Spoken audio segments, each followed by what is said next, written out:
Let's continue the remaining topic. বলছে যে Buddhist and ব্রাহ্মণিজম থেকে আজকে শুরু হচ্ছে। বলছে বুদ্ধিস্ট মঙ্কগুলা বর্ণ সিস্টেমে বিশ্বাস করতো, মানে বর্ণপ্রথায়। বর্ণপ্রথা কিসের উপরে ভিত্তি করেছিল? বুদ্ধ মতে বর্ণপ্রথা ভিত্তি করেছিল অ্যাকশনের উপরে। কিন্তু আমরা দেখেছি ব্রাহ্মণ প্রথাতে যে বর্ণপ্রথা ছিল এটা জন্মের উপর নির্ভর করে। এরপর অঙ্গুত্তর নিকায় গ্রন্থে বলা হয়েছে যে যে ব্যক্তি সঙ্ঘে জয়েন করবে সে উইথাউট বর্ণ, মানে তার বর্ণ মুছে যাবে। এই জন্য একটা ভেবানি টার্ম ইউজ করেছে। দ্য সংঘের মেম্বার বলছে এই সঙ্ঘে সমস্ত কাস্টের মেম্বার ছিল, যেখানে মহাকশ্যপ, সারিপুত্র, মহামগলন এরা ছিল ব্রাহ্মণ, বুদ্ধ, আনন্দ, নিরুদ্ধ এরা ছিল ক্ষত্রিয়, উপালি ছিল নাপিত, আর চণ্ড ছিল লোহার। এবং পালি গ্রন্থে দেখা যায় যে বর্ণপ্রথার, এর আগেও আমরা পড়েছি, বর্ণ যে ক্রমানুসার তা পরিবর্তন করা হয় এবং ক্ষত্রিয়কে প্রথম স্থান দেওয়া হয়েছিল ব্রাহ্মণের উপরে। বলছে এই বুদ্ধ ধর্মে যে এই সোশ্যাল অর্ডার যে ছিল ক্লাসের উপরে বেস্ট করে এটা মেনে নিয়েছে, এখানে সোশ্যাল ডিফারেন্স মুছে দেওয়া হয়নি। এরপরে আছে the sardine Buddhist tradition rules try to maintain status. কিছু কিছু বুদ্ধ ট্র্যাডিশন এই সোশ্যাল স্ট্যাটাসকে মেনটেন করতো। এই জন্য ডেপ্টার, মানে যারা ঋণ গ্রহণ করেছে, ঋণগ্রহীতা, স্লেভ মানে দাস, সোলজার, এদের যখন বুদ্ধের সঙ্গে তখনই জায়গা পাবে যখন এদের মাস্টার অনুমতি দিবে। বলছে this was naturally biased against this. বলছে এটা একটা অন্যায় টাইপের জিনিস। সিমিলারলি এবং একইভাবে ব্রাহ্মণ আর বুদ্ধিজম দুটোতেই পরিবারের অব্লিগেশন, মানে পরিবার যদি কোনো কিছু বারণ করে তা করা যাবে না। তারপরে প্রাইভেট প্রপার্টিকে রক্ষা, পলিটিক্যাল অথরিটিকে মেনে নেওয়া, এগুলোর উপরে জোর দিয়েছে। Both also did not participate বলছে, এবং এই দুই ধর্মই সরাসরি উৎপাদনের উপর নির্ভর না করে ভিক্ষার উপরেই নির্ভর করেছে। এরপরে আসছে রিজন, কী কারণে বুদ্ধ ধর্ম ছড়িয়ে গেল।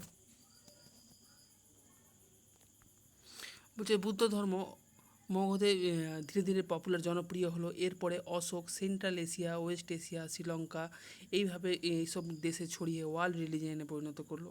এরপরে কারণগুলো দিয়েছে কী কারণে বুদ্ধ ধর্ম জনপ্রিয় হলো। এখন এতে দেওয়া আছে যে এটা সরাসরি সাধারণ মানুষের কাছে প্রচার করত এবং এই ধর্ম ছিল অনেক লিবারেল এবং ডেমোক্রেটিক। এই টার্মগুলো আমরা পলিটিতে দেখেছি। বলছে তাই এটা এবং এটি সরাসরি বর্ণপ্রথাকে অ্যাটাক করতো বলে এটা সাধারণ মানুষের বা বিশেষত লোয়ার ক্লাসের সমর্থন পেয়েছিল।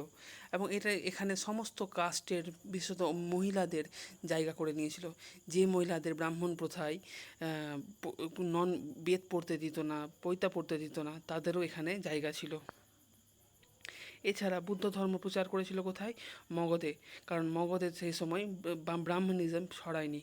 এটা এতদিন ব্রাহ্মণ ধর্ম মগধকে আর্যব্রতের যে হোলি আর্যব্রত যে এলাকাটাকে চিহ্নিত করেছিল তার মধ্যে মগধ পড়তো না, তাই এরা প্রথমে মগধে প্রচার করার একটা ভালো সুযোগ পেয়ে নিয়েছিল। এরপরে আসছে বি, বলছে বুদ্ধর পার্সোনালিটি ছিল এমন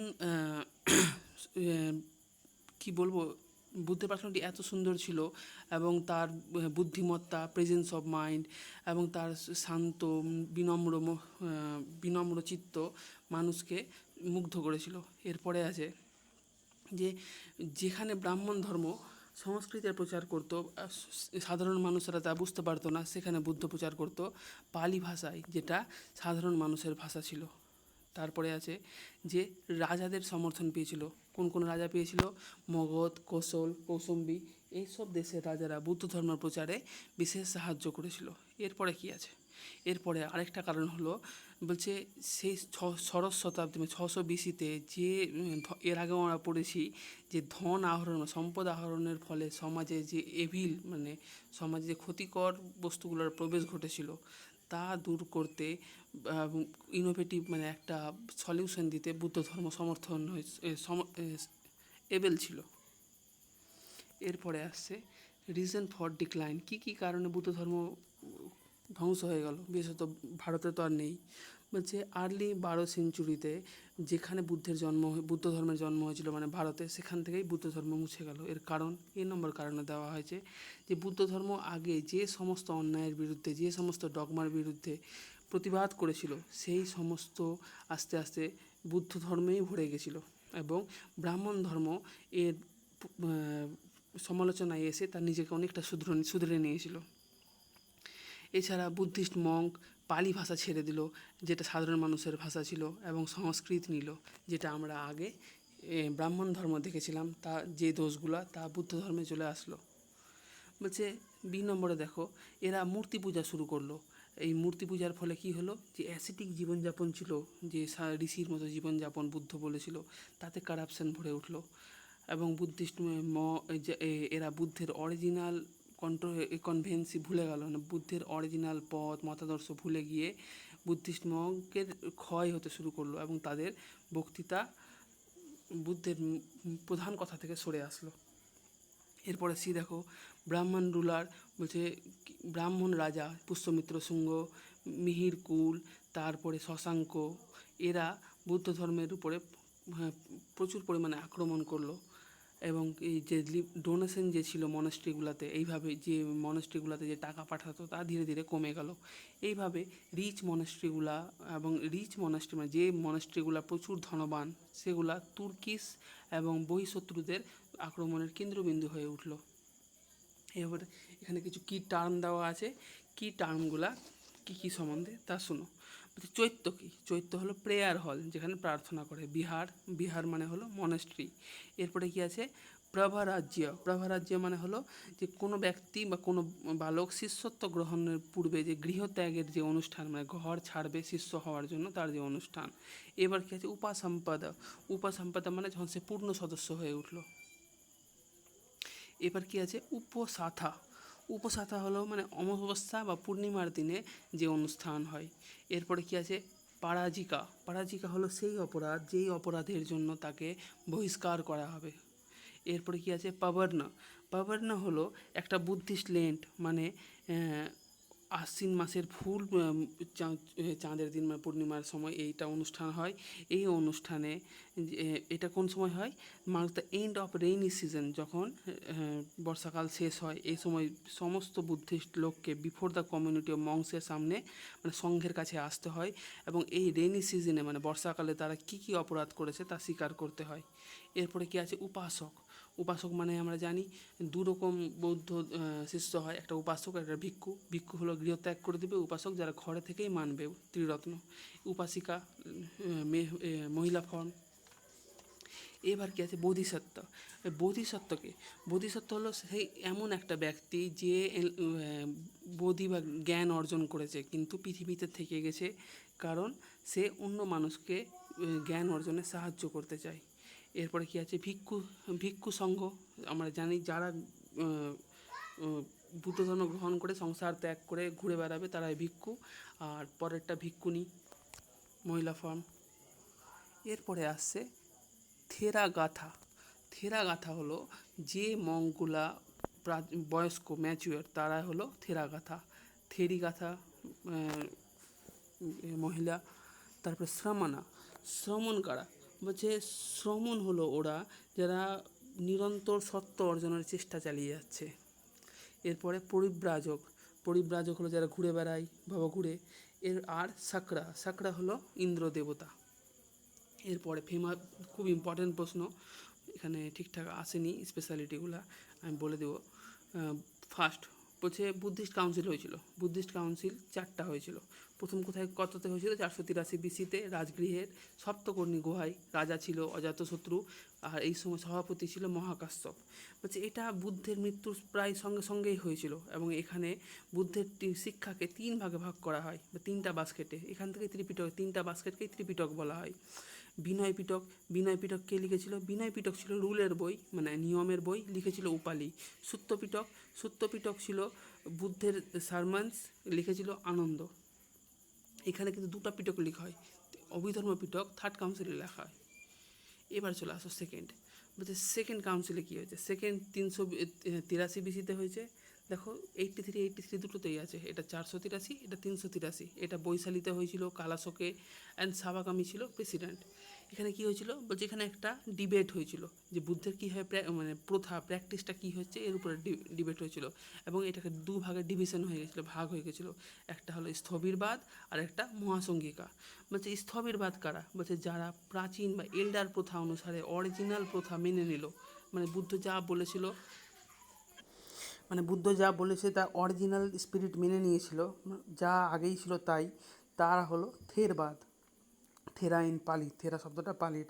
এরপরে কি হলো, এরপরে আসছে মহাসঙ্গিকা। মহাসঙ্গিকা কারা, যারা লিবারেল হয়ে গেল, মানে আরও বড়োভাবে ব্যাখ্যা করলো জিনিসটার, বুদ্ধের টিচিংগুলার, এবং বুদ্ধের টিচিংকে প্লাস আরও কিছু মেনে নিল, তারা হলো মহাসঙ্গিকা। এইভাবে দুটি গ্রুপে ভাগ হয়ে গেল, একটা থেরবাদ, একটা মহাযান। এরপরে চলে আসছো third number council. Third number কাউন্সিলে কী আছে, বলছে 250 পাটলিপুত্রতে হয়েছিল, 250 খ্রিস্টপূর্বাব্দ পাটলিপুত্রে হয়েছিল অশোকের সময়, এবং মোগলিপুত্র তিস্য ছিল সভাপতি। এই সময় কি হয়েছে, বলছে এই সময় একটা চেষ্টা করা হয়েছে যে বুদ্ধের শিক্ষাগুলোকে যাতে আরও পিউরিফাই করা হয়। পিউরিফাই মানে আমরা জানি। এবং কি হয়েছে, এই সময় থেরাবেদা স্কুল, এর আগে থেরাবেদার জন্ম হয়ে গেছে, কিন্তু থেরাবেদা স্কুলের জন্ম এই সময় হয়। আর এই সময় ত্রিপিটককে পালি ভাষায় লেখা হয়, আর এই সময় অভিধর্ম পিটক লেখা হয়, এখানে নাই। এছাড়া বুদ্ধের বুদ্ধর যে আমরা অশোক যে বিভিন্ন দেশে বুদ্ধর মত প্রচারের জন্য ধর্ম মহামাত্রকে পাঠিয়েছিল, সে সময় এই সংঘের পরেই হয়। এরপরে ফোর্থ কবে আসছে, 1st সেঞ্চুরি খ্রিস্টাব্দ, কাশ্মীরে হয়েছিল কনিষ্ক বসুমিত্র। বসুমিত্র ছিল প্রেসিডেন্ট, আর ভাইস প্রেসিডেন্ট কে ছিল অশ্ব ঘোষ। এই সময় দুই ভাগে ভাগ হয়ে যায়, মহাযান আর হীনযান। বলছে এই সম্বন্ধে একটা কথা আছে যে থেরাবাদা বলছে had a 4th Buddhist council in the 1st century BC in, বলছে থেরাবাদা 4th বুদ্ধ কাউন্সিলে শ্রীলঙ্কার তাম্রপর্ণিতে হয়েছিল। এবং বলছে এই সময় ভালো করে বুঝো, এই সময় দুটো কাউন্সিল হয়েছিল, একটা থেরবাদারা করেছিল, একটা মহাযানারা করেছিল। থেরবাদারা কোথায় করেছিল, শ্রীলঙ্কার তাম্রপর্ণিতে, আর মহাসঙ্গিকারা কাশ্মীরে। এরপরে আসছে ডিফারেন্ট টাইপের স্কুল। উপরের ওটা কেটে গেছে বলে আমি বই থেকে পড়ালাম, তাই একটু মিসম্যাচ হয়েছে। এর তোমরা যদি পিডিএফ নিতে চাও তো নেটে পেয়ে যাবে, বা কমেন্ট করো, আমি প্রোভাইড করে দেবো আমাদের Telegram channel UPSC in Bengali. বলছে ডিফারেন্ট স্কুল, কী কী স্কুল ছিল, বলছে অশ্ব ঘোষ একটা স্কুল ছিল, কিসের, বলছে বলছে ডিফারেন্ট স্কুল অফ বুদ্ধিজম। এখানে ইম্পর্টেন্ট বুদ্ধিস্ট রাইটারদের সম্বন্ধে বলা হয়েছে। 1 নম্বর এতে রাইটার আছে অশ্ব ঘোষ। অশ্ব ঘোষ কী লিখেছে, বুদ্ধচরিত সংস্কৃত ভাষায় লিখেছে। সে কনিষ্কের সভাকবি ছিল, সে একজন বিখ্যাত সাহিত্যিক ছিল, পোয়েট, ড্রামাটিস্ট, মিউজিক স্কলার, বহু কিছু গুণ ছিল ওর মধ্যে। এরপরে আসছে নাগার্জুন কিসের, মাধ্যমিক স্কুলের ফাউন্ডার, এবং গৌতমীপুত্র সাতকর্ণীর সমসাময়িক। এরপরে কি আছে, আসানগা অ্যান্ড বসুবন্ধু। বলছে আসানগা যে ছিল এ পাঞ্জাবের এলাকার ছিল, এবং যোগী চারা এবং কি আছে বিজনানবাদা যোগীচারা বিজনানবাদা যে স্কুল আছে, এই কে এরই গুরু মৈত্রীনাথ এর গুরু মৈত্রীনাথ যোগ আর ভিজানন্দা স্কুলের প্রতিষ্ঠাতা। এরপরে আছে বসুবন্ধু অভিধর্ম কোষ, সরি এটা পরের পেজে আছে, বই থেকে পড়া থেকে মিসম্যাচ হয়েছে। হ্যাঁ, বিজয়ানন্দা অ্যান্ড অভিধর্ম কোষ। এই অভিধর্ম কোষ যেটা বুদ্ধের বুদ্ধের সম্বন্ধে একটা বিশ্বকোষ। এরপরে আসছে বুদ্ধঘোষ কী লিখেছে, বলছে 1st সেঞ্চুরিতে পালি স্কলার ছিল, পালি ভাষায় লিখেছে, এবং এই বিশুদ্ধি মার্গ লিখেছে। বিশুদ্ধি মার্গ মানে হলো কীভাবে বিশুদ্ধ থাকা যায়, পাথ অফ পিউরিফিকেশন। আর এটা হলো থেরাবাদ যে মতবাদ আছে তার সামারি। এরপরে আছে দীননাগা কী হলো, বুদ্ধিস্ট লজিক, দীননাগ বুদ্ধিস্ট লজিকের প্রতিষ্ঠাতা। আর কি আছে, ধর্মকীর্তি হলো লজিশিয়ান, যে বুদ্ধর লজিক দিবে, ফিলোসফার, থিঙ্কার, এগুলো। এরপরে দেখো বুদ্ধের 3টা ভাগ আছে, হীনযান মানে থেরবাদ, মহাযান আর বজ্রযান। এখন হীনযানকেই থেরবাদ বলা হয়, মানে যারা প্রাচীন প্রথা মানতো তাদেরকে হীনযান বলা হয়। আর থেরা শব্দের অর্থ হলো অরিজিনাল। বলছে এই লিটারালি এর মানে হলো হীনযান মানে হলো ছোটো চাকা, আর এটা ডক্টরাইন অফ এল্ডার্স মানে পুরনো প্রথা মানে। মহাযান, মহাযান শব্দের অর্থ হলো বড় চাকা, আর এরাই ছোটো চাকা বড় চাকা নামটা দিয়েছিল। মহায়ানা আর হীনযানা ওয়ার গিভেন বাই দ্য মহাযানা। হ্যাঁ, এরপরে বজ্রযান। বজ্র শব্দের অর্থ আমরা জানি থান্ডার বোল্ট। বজ্রযান হলো, একে ডায়মন্ড ভিকেলও বলে, একে হীরার গাড়িও বলা হয়। এখানে তন্ত্র তান্ত্রিক এর মানে মন্ত্রতন্ত্র যোগ হয়ে বুদ্ধের সঙ্গে এই ফর্মটা এসেছিলো। এটা বলছে এটা পূর্ব ভারতে ছিল, আর এটাই ফাইনাল পিরিয়ড ভারতে যে বুদ্ধিজম বিদায় নিচ্ছে, এর চরম পর্যায় হলো বজ্রযান। এখানে এসে আস্তে আস্তে বিলিয়ে যাচ্ছে। Real industrial human being and oppose to the, এখানে আর কিছু জানার নেই। তারপরে চলে আসো, বলছে এরপরে আমরা কী সম্বন্ধে আরও পড়বো, হীনযান সম্বন্ধে। হীনযান কী বলছে, এটা অর্থোডক্স স্কুল। অর্থোডক্স মানে পুরনো, প্রাচীন। বলছে and truer to Gautam Buddha's teaching then Mahayana Theravada was the original school. বলছে এটা অরিজিনাল স্কুল বুদ্ধের। আর এই মহাযান কি বলছে, মহাযান হলো হেটারোডক্স স্কুল। এর আগেরটা কী ছিল, অর্থোডক্স, আর এটা হেটারোডক্স। এখানে কি বলা হয়, এটা পরবর্তীতে জন্ম হয়েছে, অরিজিনেটেড লেটার। এবং এর দুটা স্কুল আছে, একটা মাধ্যমিক, একটা যোগচারা। যোগচারার আসাগনা, যোগচারার প্রতিষ্ঠাতাকে, যোগচারার প্রতিষ্ঠাতা হলো আসাগনার গুরু, কী ছিল নামটা, মৈত্রীনাথ। এরপরে চলে আসছে বজ্রযান। বজ্রযান বলছে পূর্ব ভারতের ইস্টার্ন ইন্ডিয়াতে হয়েছিল, এবং এটা ফাইনালি এস্টাবলিশড ইন তিব্বতে যে বর্তমানে দেখা যায়। আর বলছে এটা দুটো সত্যের ডক্টরাইনের উপরে প্রতিষ্ঠিত ছিল। দুটো সত্য কী কী, একটা কনভেনশনাল সত্য আর একটা আলটিমেট সত্য। কনভেনশনাল বা চিরাচরিত সত্য কী, বলছে consensus reality and common sense notion. আর আলটিমেট কি, আলটিমেট রিয়েলিটি হলো অ্যাওয়াকনেড অ্যান্ড এনলাইটেন্ড। মানে কনভেনশনাল আর আলটিমেট দুটো মনে রাখো। এরপরে দেখো নম্বরে দেখো, এটা পালি ভাষায় লেখা হতো। এটা মহাযান সংস্কৃতে লেখা হতো। আর বজ্রযান বলছে বজ্রযান সংস্কৃতে লেখা হলেও এটা হাইলি সিম্বলিক ছিল। এই জন্য সামধায়া ভাষা মানে টুয়েলাইট ল্যাঙ্গুয়েজ বলা হতো একে, যেখানে খুব চিহ্নের মাধ্যমে লেখা হতো। এরপরে পরের পেজে